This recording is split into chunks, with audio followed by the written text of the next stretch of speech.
කොහොමද ඉතින් ඔයාලා හොඳින් ඉන්නව නේද? ඔයාලව ගොඩාක් ආදරෙන් පිළිගන්නවා මගේ වීඩියෝ එකට.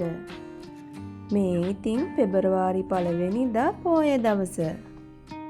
අද මගේ මහත්තයාටත් නිමාඩු නිසා අපි දෙන්න පොඩි රවුමක් යන්න තමයි මේ හදන්නේ. අපි දෙන්න ගෙදරින් උදේම ආව නිසා මග නතර කරා තේ එකක් බීලා යන්න. ඉතින් අපි බනිස් එකක් කාලා නෙස්කැෆේ එකක් බීලා ආයෙත් ගමන පටන් ගත්තා. ඉතින් මේ විදිහට ඇවිදින්න යන්න මම නම් ගොඩාක්ම ආසයි. ඉතින් මගේ මහත්තයාට නිවාඩු දවසක් වෙන අපිට යන්න පුළුවන් අවස්ථාවක් තියෙනවා නම් මේ විදිහට ඇවිදින්න යන්න අපි දෙන්නම හරිම ආසයි. තමන් ආදරය කරන කෙනත් එක්ක මේ විදිහට සතුටින් ජීවිතේ මොහොතක් ගත කරන්න පුළුවන් නම් ඒක ජීවිතේට හරිම ලොකු සතුටක්. ඔන්න ඉතින් ඒ කතාවත් එක්කම අද අපි යන්න ආපු තැනට ආවා. අපි ආවේ අද කැන්ඩි වෝටර් වර්ල්ඩ් එක බලන්න. අපි ඉතින් ටිකට් දෙකත් අරගෙන මුලින්ම කරේ මෙයාලට කන්න දීපු එක තමයි. බලන්නකො ඉතින් මෙයාලගේ ලස්සන පාටින් ඉන්න මෙයාලා දිහා දිගටම බලාගෙන ඉන්න පුළුවන්. මෙයාලගේ කෝලන් ටික බලාගෙන ඉඳලා අපි මෙතන ලස්සන ෆොටෝ ටිකකුත් ගහලා දැන් තමයි ඉතින් අපි මේ ඇතුල් වෙන්න හදන්නේ. ඉතින් මෙතන දේශීය විදේශීය මාළු වර්ග ගොඩාක් අපිට බලා ගන්න පුළුවන්. මම දන්න තරමින් නම් මේ තැන පටන් අරන් දැන් ටික කාලයක් තමයි වෙන්නේ. අපි යනකොටත් මෙතන සමහර තැන් හදන ගමන් තමයි තිබුණේ. මට ඔයාලට කියන්න බැරි වුණානේ මේක තියෙන්නේ තලාතුවය සිංහාරගම.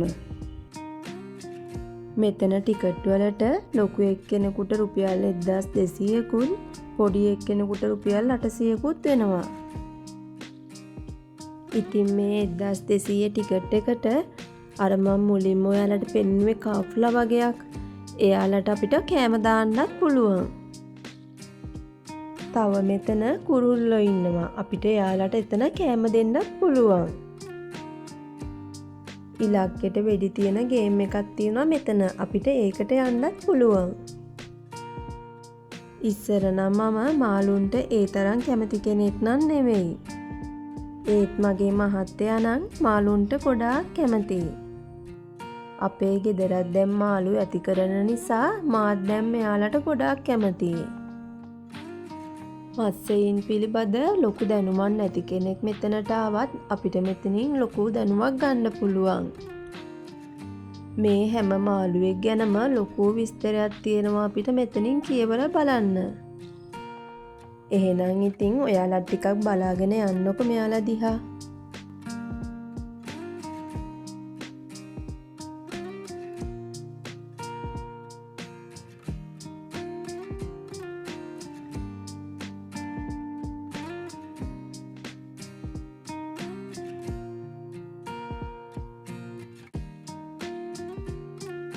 මෙයා තමයි මෙතන ඉන්න ලොකුම මාළුවා. මට නම් මෙයාව දැක්කහම ටිකක් බයත් හිතුණා.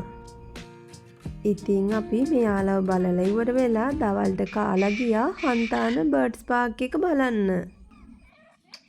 ඉතින් අපි බර්ඩ්ස් පාක් එක බලන්න ආව මේ දෙවෙනි පාර. ඉතින් මම මෙයාලගේ සද්දේ අයින් කරන්නේ නැතුව ඒ සද්දෙත් එක්කම දැම්මා ඔයාලට බලන්න. මෙයාලා දැන් ගොඩාක් මිනිස්සුත් එක්ක හීලා වෙලා ඉන්නේ. එයාලා හරි දක්ෂයි එන අයව එයාලගේ වසගේ තියාගන්න. මෙතන ටිකට් එකක් නම් එක්කෙනෙක්ට රුපියල් 700ක් වෙනවා. ඉස්සර මෙතන ලස්සන කුරුල්ල වගේම ලස්සන දේවල් ගොඩක් තිබුණා.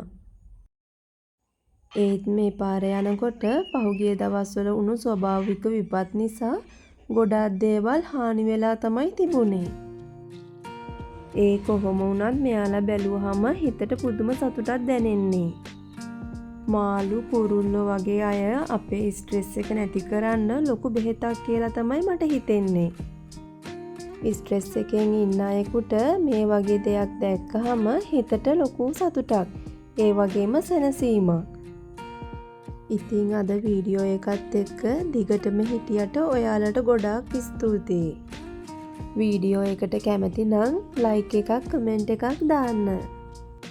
ආයිමත් ලස්සන වීඩියෝ එකකින් හම්බෙනකන් ඔයාලා හැමදෙනාම සතුටින් පරිස්සමෙන් ඉන්න.